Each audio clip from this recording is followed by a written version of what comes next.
dari itu udah emang kedengeran? Ada. Nama saya Garis Adelia.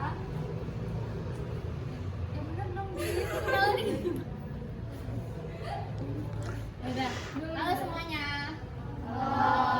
Kenalin, nama saya Fadia Maharani. Kalian bisa panggilnya Kak Fadia. Saya juga alumni dari sini. Saya juga dulu alumni angkatan sama Kak Nava. Nama aku Bima Azania. Aku sama juga dari Universitas Jakarta, program studi pendidikan masyarakat.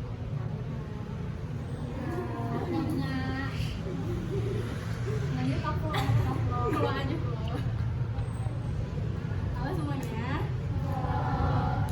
Kenalin, nama aku Elvira. Makanya jago bahasa Turki tahu. Kalian kalau mau gratis. Oke. Jadi bahasa Turkinya hawa itu merhaba. Ada yang tahu nggak? Merhaba. Merhaba.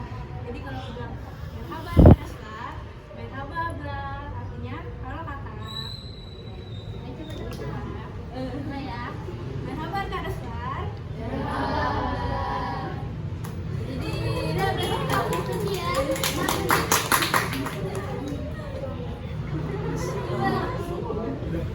Nah, gestar kita hari ini. Kenalin, nama aku Elvira. Bisa dipanggil El atau Vira. Aku juga dari prodi yang sama, pendidikan masyarakat, juga dari kelas 4. Salam kenal semuanya. Halo, nama aku Seto Andre. Bebas sih mau manggil Seto, mau manggil Andre, senyamannya aja. Manggil saya nggak apa-apa. Iya. Sini aja saya tuh kita buat. Jadi kita ini tuh sekolah semua, terus juga seprodi. Nah ini ada juga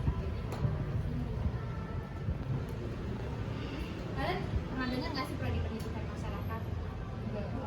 Pernah kan? Waktu kak. Di sini ada yang mau masuk UNJ nggak? Ada.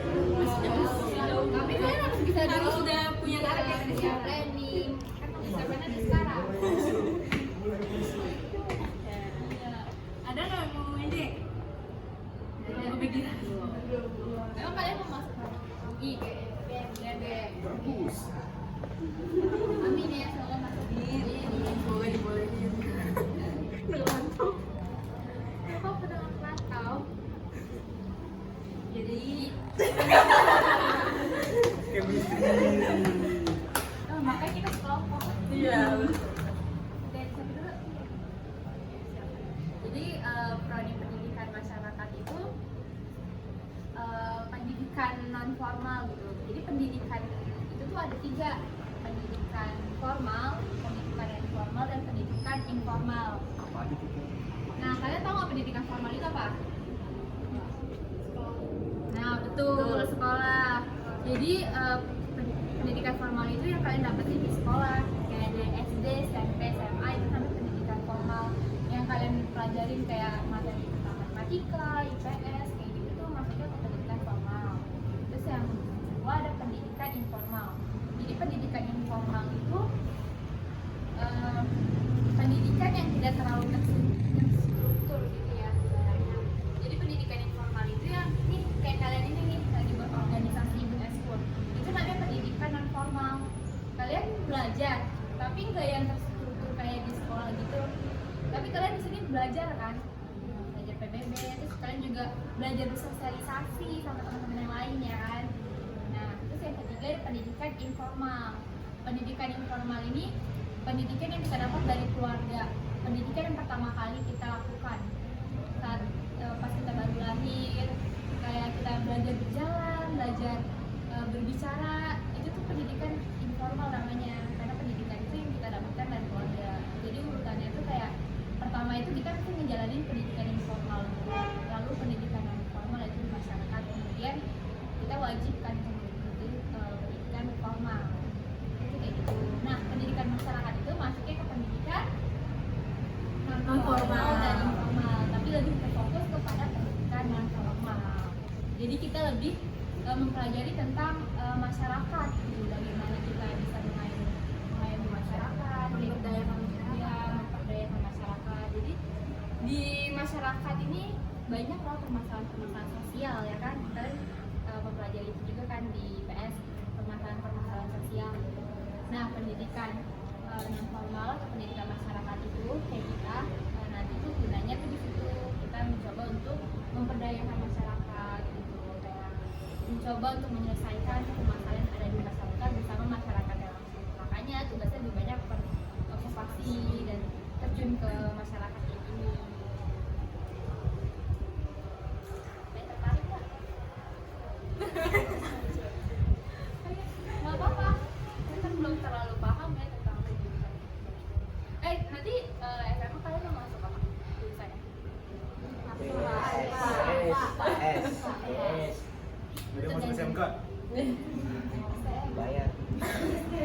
Mesin cowok-cowok nih, mesin nih. Mau enggak? Ada mau SMK? Enggak.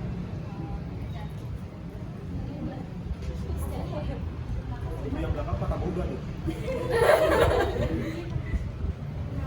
Tuh. Oh iya, Kenal.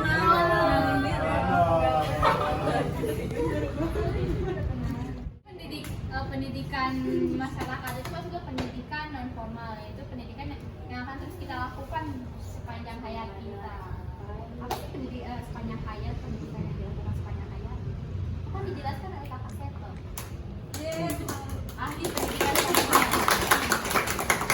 Jadi Kak Seto kenal.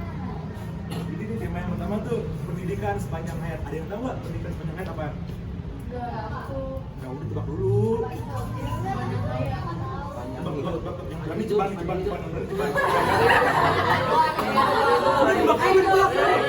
Ayo sini maju dulu. Pendidikan ini kan dari namanya pendidikan sepanjang hayat. Nah, apa tuh kira-kira tuh? Maju kalau berani maju. Kan ada yang mau. Bisa buat makan lagi.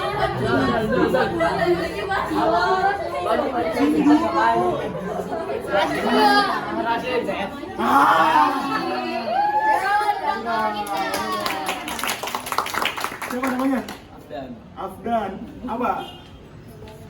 Menurut kamu nih apa tuh pendidikan sepanjang hayat? Pendidikan sepanjang hidup. Kamu jangan disuruh jawab. Ya apa gimana? Selamanya. Bener nggak kira-kira? Aduh,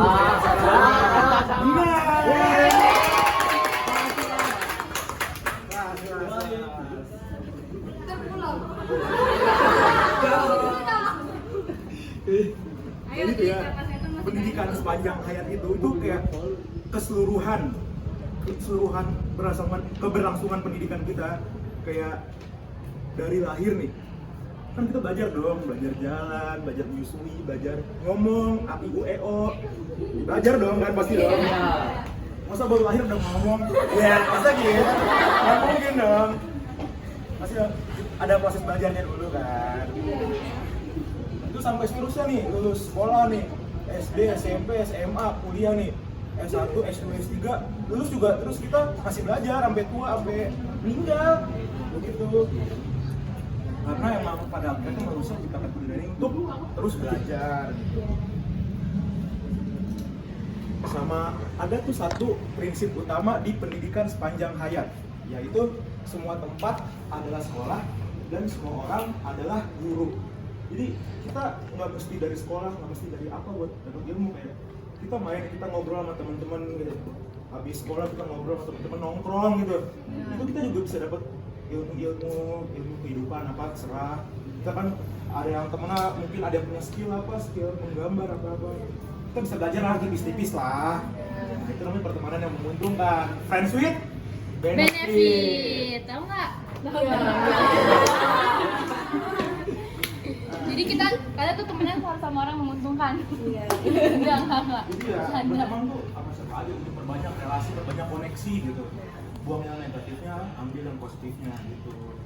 Itulah pendidikan sepanjang hayat. Jadi ingat apa tadi? Semua tempat adalah sekolah dan semua orang adalah guru. Cakep.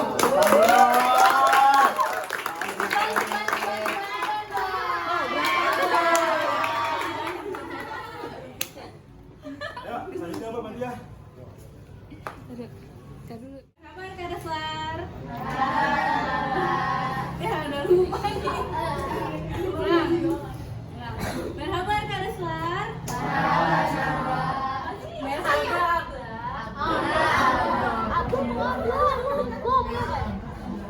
Ada tahu nggak artinya merhaba?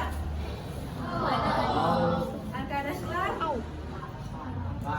Kak Ruslan itu teman-teman. Jadi halo teman-teman. Dan jawabnya merhaba. Merhaba Abla artinya halo kakak. Abla itu kakak artinya. Ulang ya. Merhaba Kak Ruslan.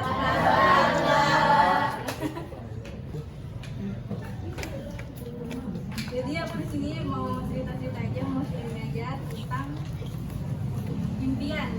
Sebelumnya ada yang tahu nggak sih apa itu impian? Apa tuh? Ayo. Ya, Ceban jawab nih. ada lagi. Kata kasih tuh yang bisa jauh cepat. Tuh. Maju maju. Itu dulu Tahu tuh. nggak impian apa? Ya. Nah, ceban lagi tuh. Lagi tuh. Ini kan Gocap impian lah, gocap. sesuatu yang kita inginkan, terus apa lagi?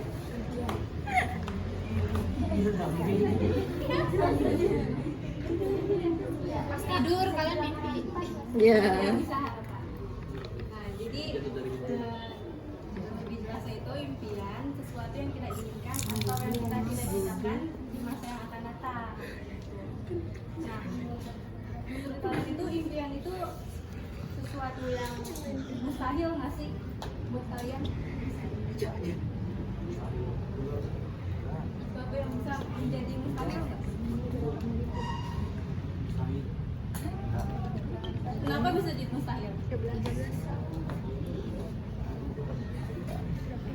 Apa ya? Jadi sebagian orang itu bisa menganggap impian itu sebagai kayak mustahil aja karena mereka nggak punya usaha dalam mencapai impian itu.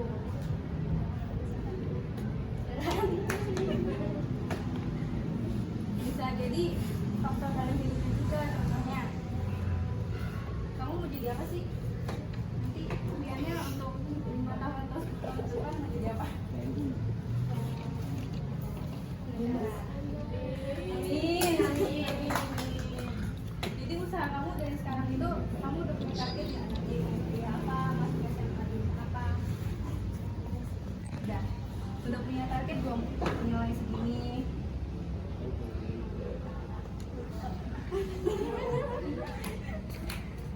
Nah, jadi motivasi itu justru jadi penyemangat kita untuk mencapai goal kita. Jadi kalau misalnya pernah nggak sih kita dalam situasi kayak capek sekolah, mana sekolah jauh, banyak tugas, deadline mepet, kan pernah kan? Nah di saat kayak gitu, saat kita capek, kita inget aja nih impian kita nanti apa. Dan gitu. Kita tuh capek nih dari situasi kayak gitu. Nah kita inget bahwa kita punya impian nih, jadi kita semangat lagi dengan mengingat impian itu gitu. Aku juga dari kayak kalian SMP itu punya impian nih dari SMP kelas 7. Kelas 7 aku punya impian masuk SMA favorit. Jadi dari kelas 7 aku udah bikin target. Aku harus punya nilai segini. Terus harus ngapain nih bisa masuk SMA itu. Aku juga dulu sekolahnya dulu tuh jauh banget terus sorenya harus bimbel, malamnya belajar, terus nggak ada istirahatnya kan. Tapi dari situ aku ingat lagi impian aku, jadi itu bikin aku semangat lagi.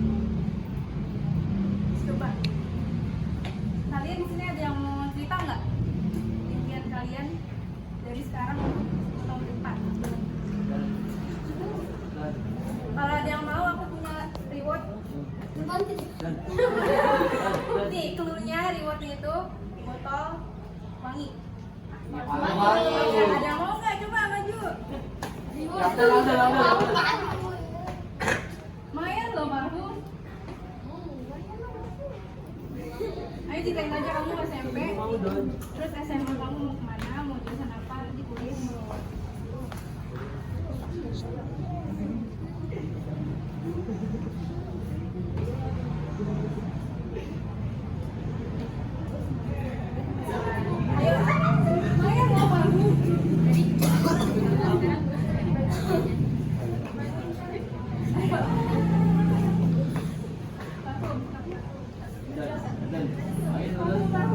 Ayo masak. Stop. Lumayan buat satu lagi.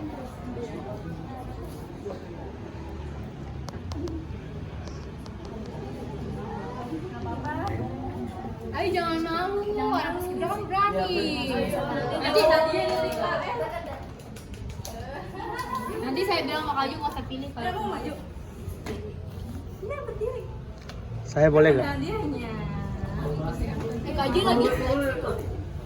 Kalian bantu yang berani nanti saya masukin.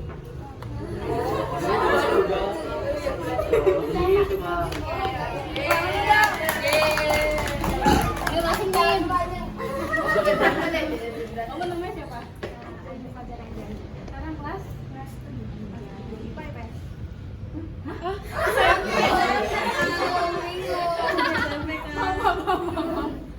Pas Ju. Kamu dari sekarang udah punya impian dan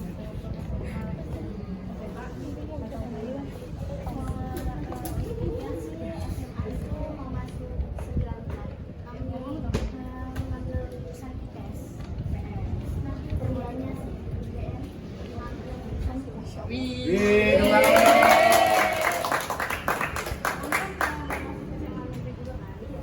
dari sekarang kamu udah ada usaha apa? Usaha itu sih belajar lebih giat lagi dan memahami materialitas teknologi. Udah ada target nilai nggak?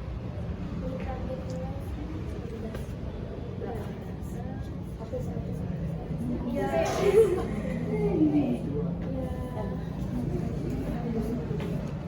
Iya. Amin, amin dong. Amin. Nanti habis SMA kamu bisa kuliah. Kuliahnya di UGM.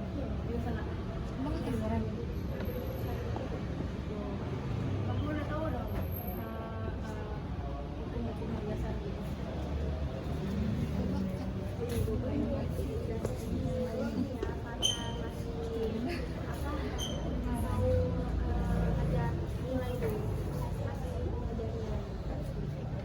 Tapi kamu percaya kan sama mimpi kamu?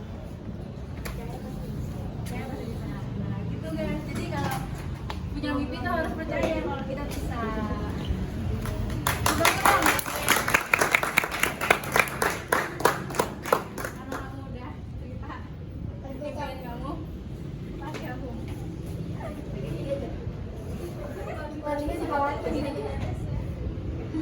Foto dulu, foto.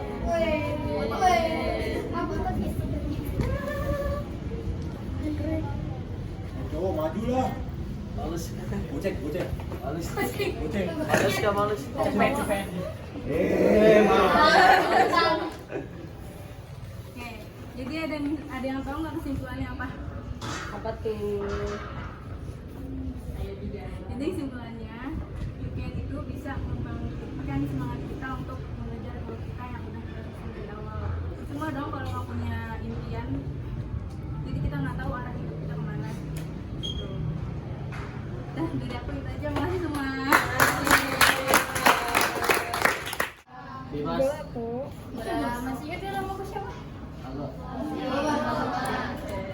Flower. Oke, nah di sini kali ini aku mau ngebahas tentang manajemen waktu nih.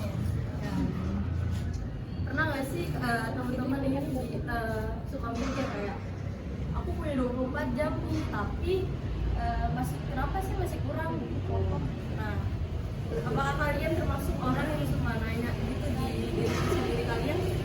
Pernah nggak nanya kayak masih kurang nih 24 jam aku tugas ini belum selesai gitu.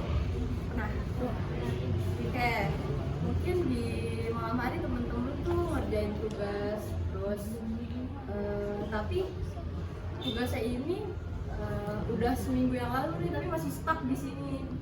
Nah, terus banyak tugas-tugas lain yang masih belum bisa dikerjain. Nah, terus misalkan teman-teman ada les terus masih ada disuruh bersih kamar, mungkin nelpon pacar gitu kan masih Dalam mau sama pacar-pacar.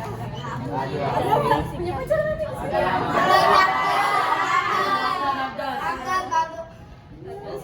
Jadi teman-teman ngerasa semua kegiatan itu adalah prioritas yang penting. Nah, teman-teman karena teman-teman cuma punya 24 jam waktu 24 jam ini, nah pasti teman-teman harus ngerjain semuanya tuh, dari tugas, terus les, terus belum lagi bantu-bantu orang tua, bantu nggak nih? Ada bantuan. Nah, misalkan bingung nih teman-teman, kayak misalnya ada tugas PKN, ada kan PKN, terus ada IPN, nah terus itu DLS di waktu yang deket, nah terus pasti bingung kan harus ngerjain yang mana nih, yang mana duluan. Nah terus bingung, teman-teman harus menyelesaikan itu bisa nggak dalam 24 jam ini. Nah misalkan coba kalian lihat ke teman-teman kalian deh, kayak kamu misalkan kok dia bisa ya ngerjain tugas ini padahal banyak, terus dengan hasil yang maksimal gitu. Nah terus kenapa sih dia jago banget, kenapa sih aku nggak bisa gitu. Nah di sini aku mau ngejelasin soal manajemen waktu supaya di tengah kesibukan teman-teman ini bisa lebih termotivasi dan lebih produktif gitu. Nah, hal yang mendasar itu perlu diketahui tentang manajemen waktu, yaitu kuncinya.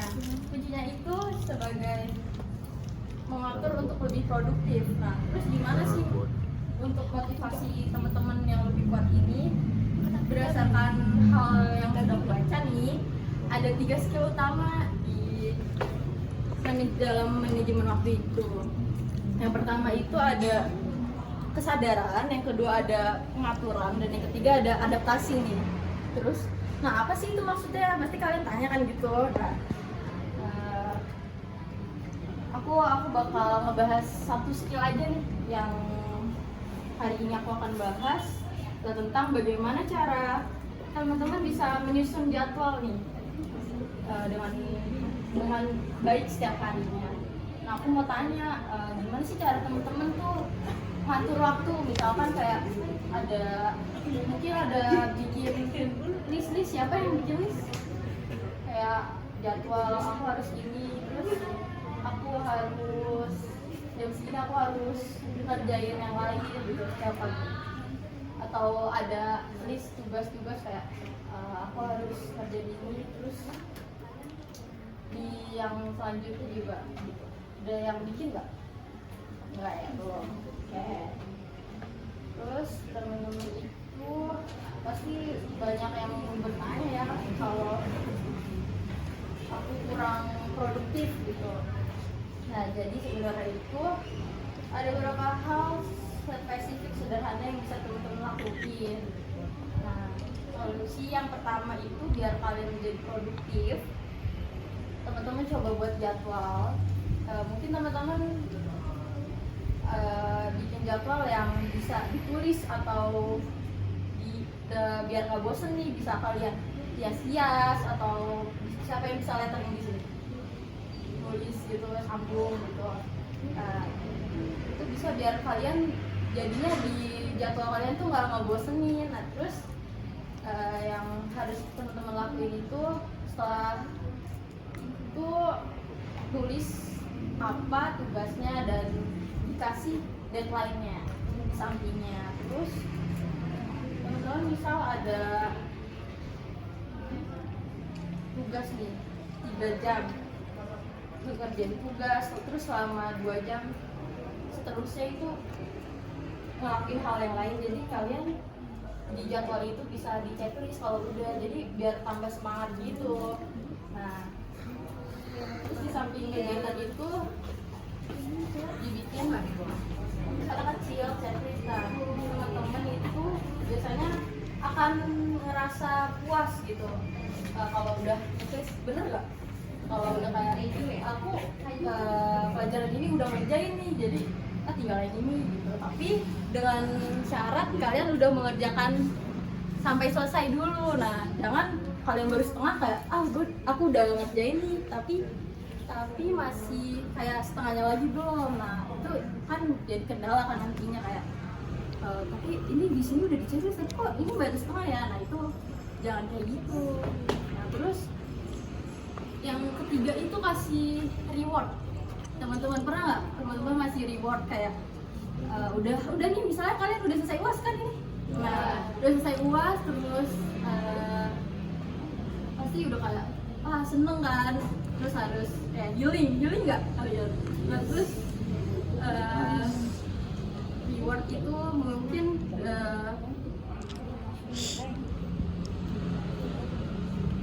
efeknya bakal menjadi positif ya kalau kita dengan kasih reward diri kita masing-masing. Nah mungkin setelah itu kalian bisa istirahat dan terus bikin rencana. Itu emang susah-susah gampang. Nah mungkin teman-teman masih bingung ngelakuin hal-hal yang urgent gitu, mana prioritas yang penting, mana yang sebagainya. Hal itu sebenarnya masih ada lagi di skill yang lainnya. Tapi mengingat teman-teman aku durasi gitu ya, oke. Sekian dulu dari aku. Aku udah pantun. Asik banget kalau aku udah selesai lu bilang cepet ya. Hidup kesepian tanpa kekasih. Cukup sekian dan terima kasih.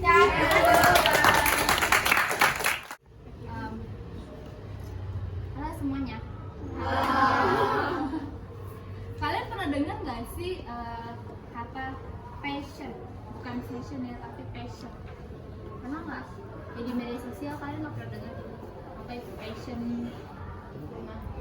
Apa? cuma nggak tahu arti secara spesifiknya itu apa. Yang kamu tahu tentang passion itu apa? Coba kamu maju. Cuma kita aja sama Seta ya. Nanti dari Apa coba? Coba sorak nang. Juga kalau mau coba mau maju nih dia. ya udah nanti ada hadiah di akhir. Tapi kamu maksudnya passion itu apa gitu? Yang kamu ketahui deh gitu pas kamu lihat passion itu apa? Gak tahu. Gak ada yang tahu passion. Jadi gak ada yang tahu nih. Mau tahu nggak? Kalau mau saya pulang. Jadi passion itu tuh ibaratnya kayak kalian punya hobi nggak sih atau sesuatu hal yang kalian senangi? Apa? Passion itu keunggulan. Bisa diibaratkan kayak jadi tuh passion itu ya, kayak saya jelasin ya. Passion itu adalah sesuatu hal yang kita senangi dan kita tuh mau gitu mengontribusikan tenaga, waktu kita, pikiran kita ke dalam hal itu. Ibaratnya kayak misalnya kalian suka dalam suka nyanyi. Kalian tuh mau mengontribusikan segala tenaga waktu kalian itu di nyanyi gitu. Terus juga kalian tuh menjadikan itu sebagai cita-cita gitu. Jadi kalian mau melakukan jadi seorang penyanyi itu dalam waktu jangka panjang gitu. Yang kalian enjoy lah jalan. Ya kan enjoy gitu. Kalian tuh kayak minat banget tuh di situ. Jadi kalian ngelakuin hal itu tuh secara enjoy gitu. Jadi nggak ada yang merasa tertekan atau gimana karena hal itu yang benar-benar kalian sukai. Dan itu yang dinamakan passion. Ya, itu kita berbagi cerita ya, berbagi pengalaman dari saya dulu nih. Waktu dulu saya juga baru menentukan dan paham passion saya itu apa tuh pas kelas 9. Ibaratnya mungkin nggak terlalu telat tapi agak telat juga sih ya kan. Nah, saya harap kalian semua tuh di sini tuh bisa mendeteksi sedini mungkin passion kalian itu apa. Jadi biar kalian untuk menentukan arah hidup kalian dan hidup kalian mau kemana itu bisa lebih mudah dan lebih terarah. Jadi dulu pas kelas 9 waktu itu saya ikut masuk di lomba paskibra juga di nah itu lomba paskibra dan saya juga kepilih untuk ikut lomba puisi waktu itu. Dan itu lombanya itu kayak cuma beda 2 hari atau 3 hari, otomatis waktu latihannya sama dong ya kan, barengan. Nah di situ saya mau deh gitu ikut puisi karena emang saya suka tuh dalam puisi, dalam sastra gitu tuh saya suka, apalagi pelajaran bahasa Indonesia. Yang paling saya kuasai itu pelajaran kayak bahasa Indonesia doang. Karena saya sangat suka dengan hal sastra kayak apalagi puisi gitu kan, karena seperti yang kita ketahui kayak puisi itu kan kalimatnya indah-indah gitu kan, jadi kayak suka gitu. jalanin dua-duanya gitu. Karena ini juga kewajiban juga karena maksudnya saya seleksi kepilih, yang mau nggak mau saya juga harus berkontribusi di pas ini juga kan dan di puisi juga. Terus pas itu latihannya pas puisi latihannya di sini sama Pak Bambang waktu itu sama Pak Toto kesehatan. Pas kibra tuh di lapangan jadi kelihatan dong gitu. Pas awal-awal tuh saya pas latihan puisi kayak enjoy banget gitu karena baru kesempatan pertama kali. Nggak juga sih, waktu SD juga pernah sih ikut lomba puisi, cuma pas di SMP baru lagi gitu. Jadi kayak ngerasa wah ini kesempatan banget nih, apalagi saya juga suka kayak pengen ngembangin skill lagi di situ karena kan ngerasanya gitu dulu mikirnya. Terus jadi pas latihan paskibra saya tetap menjalani kewajiban saya juga di paskibra gitu. Habis sekali puisi saya latihan paskibra, tapi waktunya nggak banyak dong otomatis di paskibra ini kan, karena dari akhir-akhir baru udah masukin lagi ke tim. Pas latihan puisi lama-lama kok ngerasa bosan ya gitu, melihat teman-teman yang di paskibra lagi latihan ketawa-ketawa, jadi kayak seru banget kayak mereka pas apa sih gitu kan. Sedangkan di puisi gitu, puisi itu kan lombanya individu, kayak saya berjuangnya sendiri, saya tampilnya sendiri gitu. Ibaratnya kayak apapun individual gitu dibandingkan paskibra kan kita kan bareng-bareng kan gitu. Banyak orangnya gitu, kita saling berinteraksi. Sedangkan pas individu puisi kan enggak, cuma sendiri, latihannya sendiri, nanti pas tampil juga sendiri. Beda kan sama paskibra kan. Paskibra nggak terlalu nervous banget lah, walaupun nervous tapi kan bareng-bareng ya kan tampilnya. Sedangkan puisi kan kayak dulu semua orang ini cuma pada kayak gitu doang gitu kan.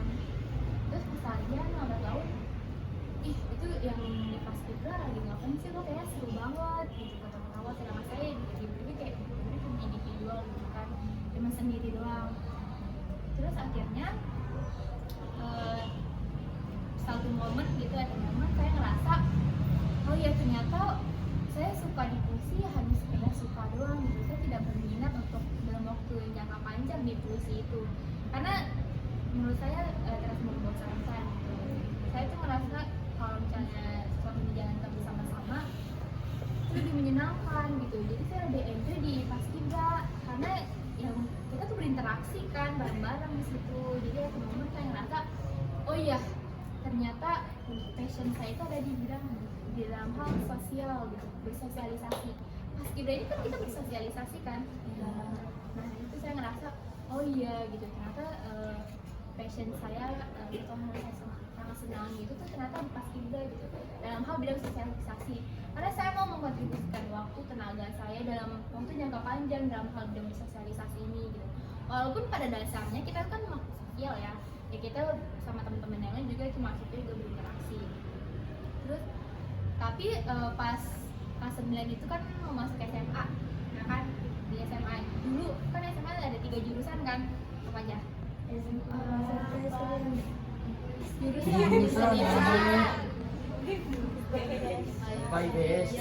bahasa, ada bahasa. Saya tuh dulu suka puisi gitu, dalam sastra saya sangat suka. Nah saya mikir wah kok nanti SMA mau masuknya bahasa nih, jurusan bahasa gitu. Ternyata pas yang itu momen yang saya ngerasa bahwa passion saya itu adalah di bidang sosial, langsung ganti. Oh ya ternyata hal yang saya senang itu passion saya itu ada di bidang sosial. Akhirnya saya bisa menentukan dan memutuskan bahwa saya masuk SMA yang jurusan IPS karena saya sangat suka dalam hal bersosialisasi dibandingkan di bahasa ini sastra.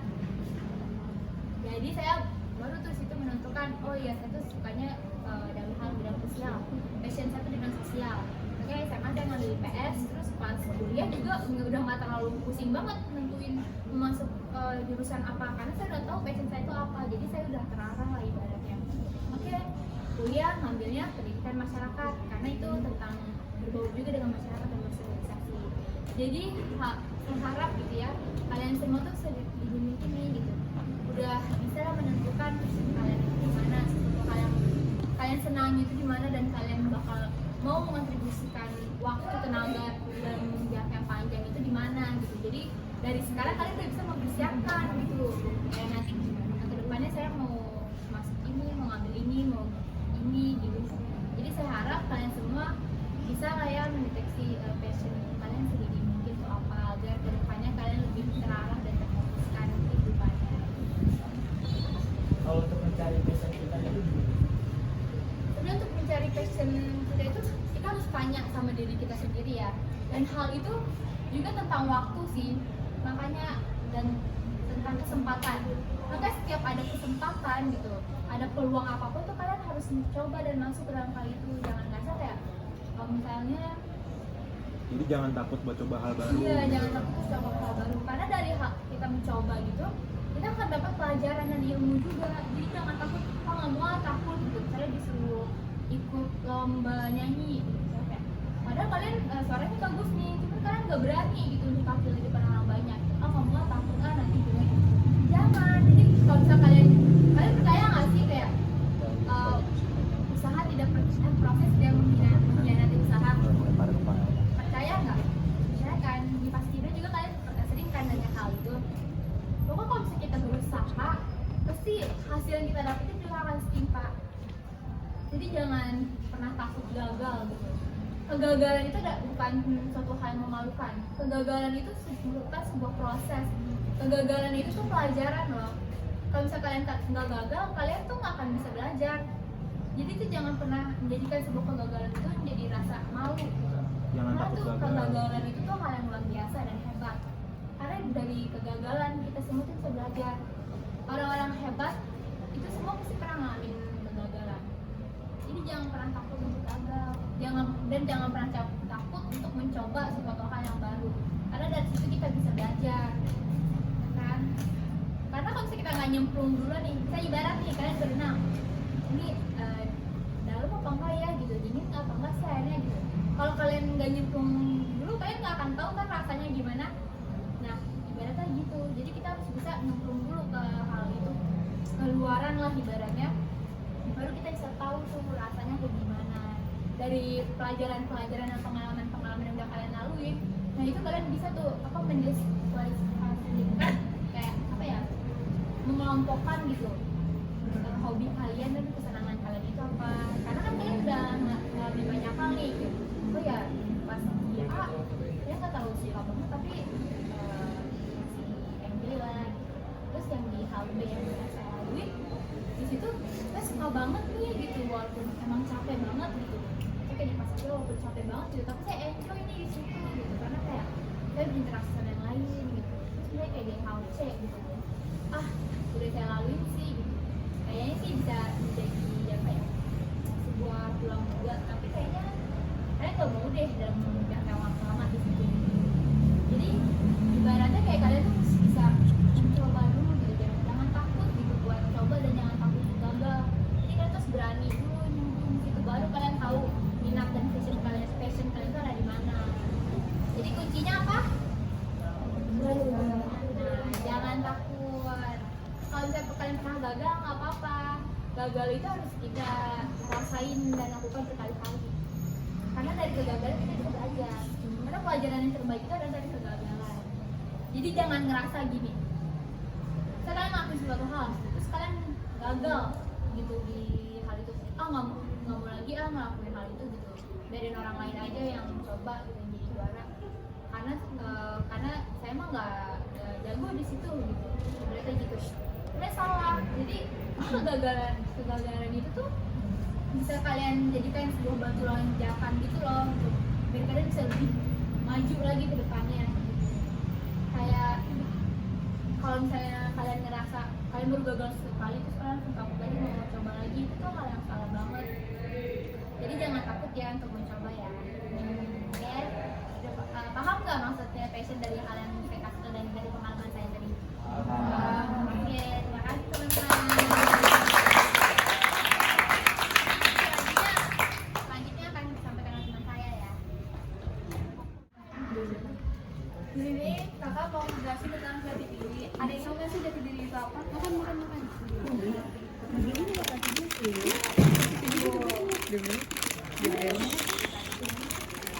Selain kepribadian itu apa? Ada lagi nggak?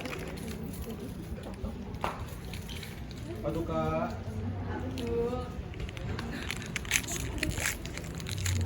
Jawab.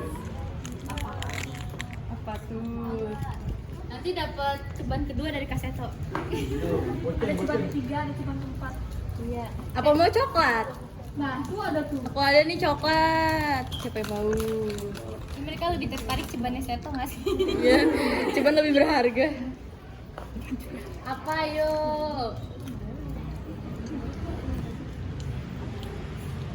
Yang nggak tahu nih Kak Gadis emang apa sih Kak Gadis? Kakak gadis.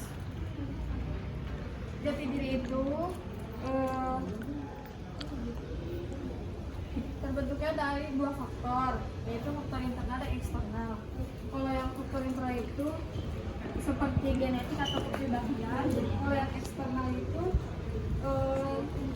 seperti lingkungan sekolah, contohnya lingkungan sekitar, contohnya kayak sekolah, juga bentar ya, orang-orang sekitar.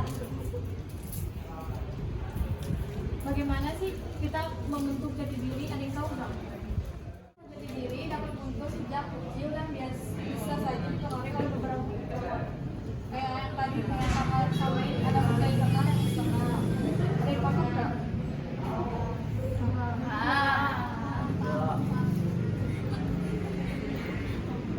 Udah baik lagi.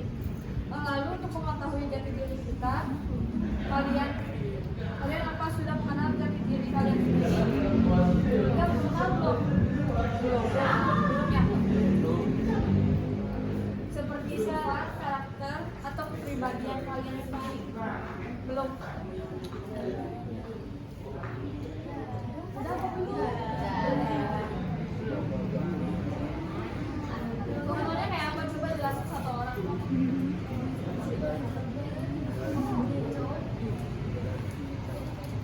Ayo maju. Udah cewek aja nggak apa-apa. Ayo dong maju. Cowoknya gimana? Yang paling berani. Jadi kita mau main game. Coba dari kaucuk. Oh. Yang kedua. Yang kedua. Yang kedua. Ya, aku mau coklat. Kagak nih. Tidak. Oh, namanya tegar. Nanya tentang pergaulan kalian karena pergaulan juga salah satu kategori untuk mencari jati diri. Dari pergaulan itulah mungkin adik-adik dapat menemukan jati diri kalian. Karena dari pergaulan itu kita dapat berpikir mana yang baik dan mana yang tidak. Jadi kayak bagus nih kalau untuk diikuti, ada yang juga nggak bagus buat diikuti. Tapi ya, oke, semuanya pasti.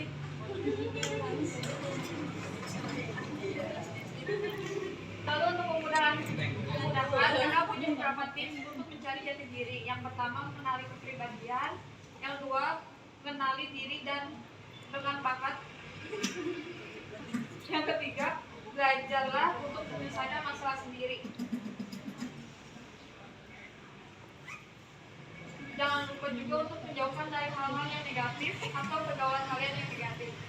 Kontrol diri kalian dengan hati dan pikiran kalian. Jangan mudah terpengaruh oleh lingkungan sekitar. Ya, sampai sini aja yang kakak bisa sampaikan. Kurang lebihnya mohon maaf. Wassalamualaikum warahmatullahi wabarakatuh. Benar-benar tadi sampai tepuk tangan. Oke.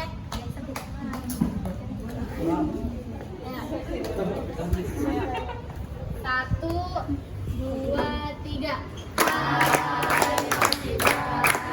Hari ini hari luar biasa.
5. 7, 8, 1.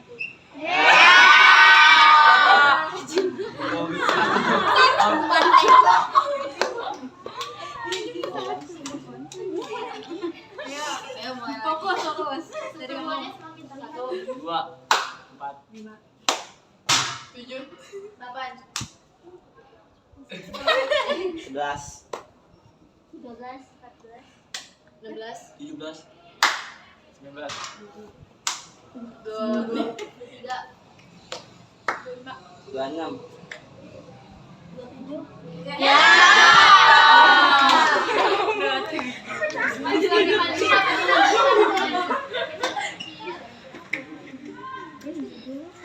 Kamu gimana? Mulai dari kamu. Yang baju pink. Kamu 2, 4, 5, 8, 10, 11. 13. Jul.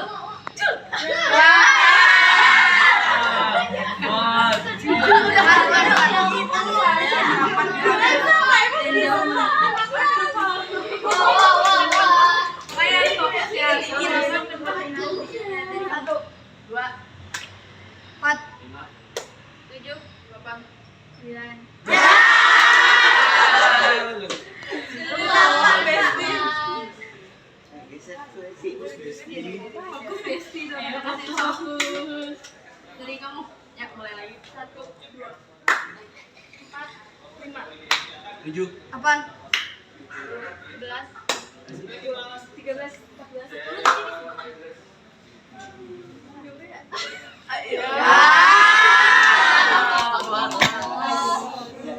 ini ke sini nih.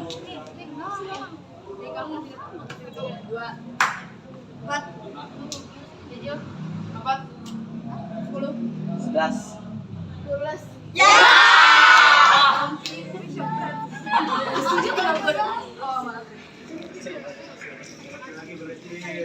Perkecil.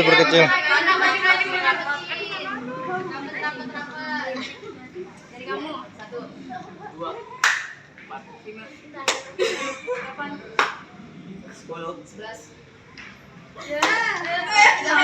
14, 16, 20.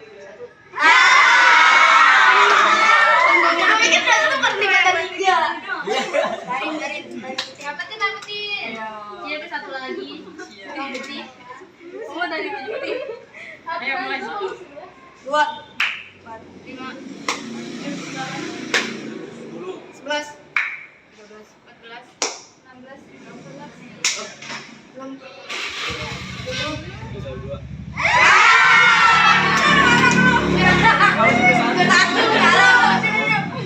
Iya, keluar nonton.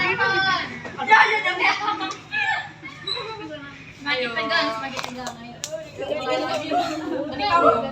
Nanti 30 dapat tiket Bali dari Kaseto. 1, 2, 4, 5, 7, 8, 10, 11, 13, 14, 16, 17, 19, 20. 21. Wow. 2. Iya, Ketiga Pak, memang itu udah sama juga. Udah 1 juga. Cowok jangan mau kalah. Bet, menang bet. Ayo,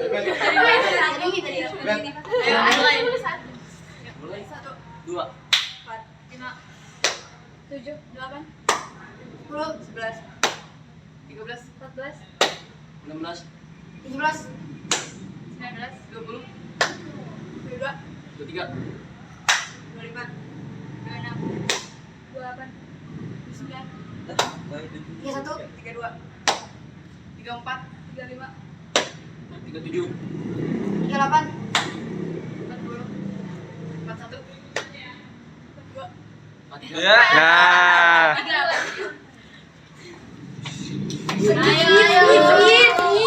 Menang bet. Ayo bet. Bet dapat skin, Bet. Ayo dong, skin. Dari kamu. 1, 2, 4, 5, 7, 8, 10, 11, 13. 14, 16, 17. 19. 20, 21. Kita sama Kak. Menang, Bet. Bet. Dua lagi keluar udah. 1, 2, 4. 5, 7, 8, 10, 11, 13, 14. 16, 17, 16. 20, 22, 23, 25. 26, 27. Satu lagi. Wede Alberto Jaya. 1,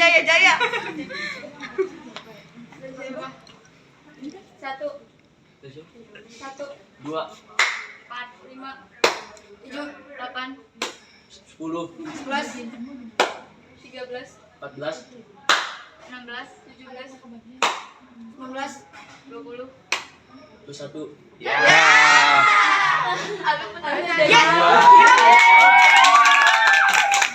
Aku dong, siapa nih? Jadi tadi kan. Gua pandai ya. Gua pandai. Ambil jurus satu dong, ambil jurus satu dong. Coba. Ambil jurus satu dong. Monika. Ya suruh, bet. 1. Kemana? Tapi ini kelipatan 7. 7 kelamaan 4 aja. 4.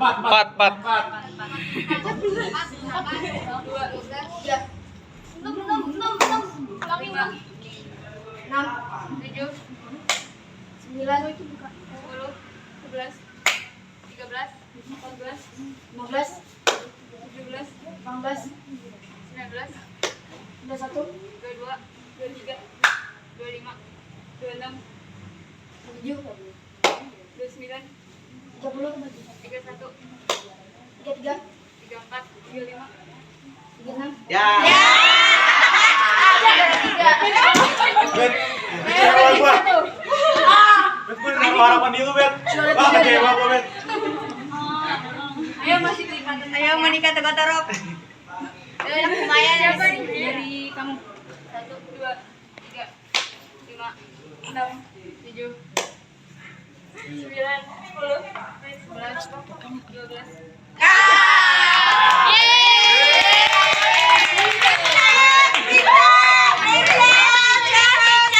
Siapa namanya? Inces. Iya, Inces menang.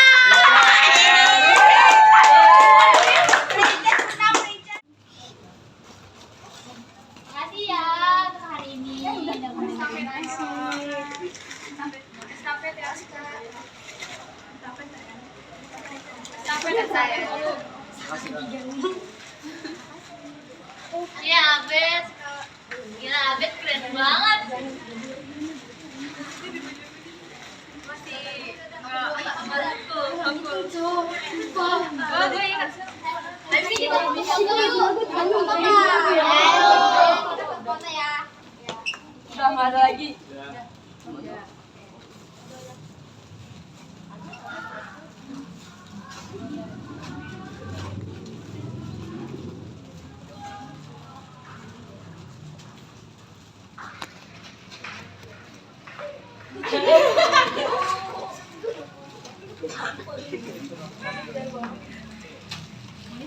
Epi pernah film apa?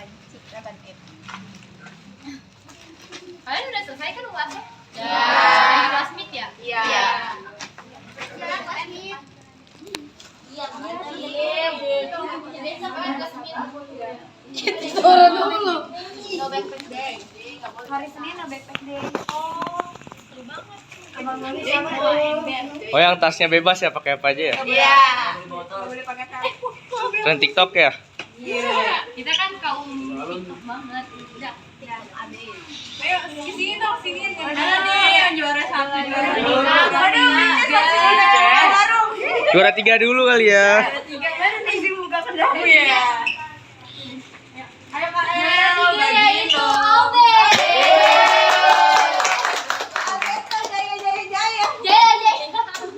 Supaya fokus. Juara kedua. Evi, tepuk tangan dulu.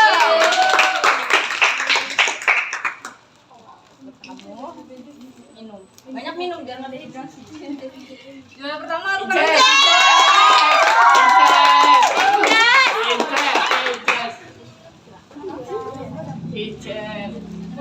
Kalian aku bagian semua yang ini. Mana tadi jus satunya mana jus satunya? Tuh, di apa bawah nih? bonusin 20.000. Mau nggak? Jus satunya siapa jus satunya? Juara satu. Oh, Jess. Ambil di Iya. Juara dua ya dapat Tiganya tambahan lagi.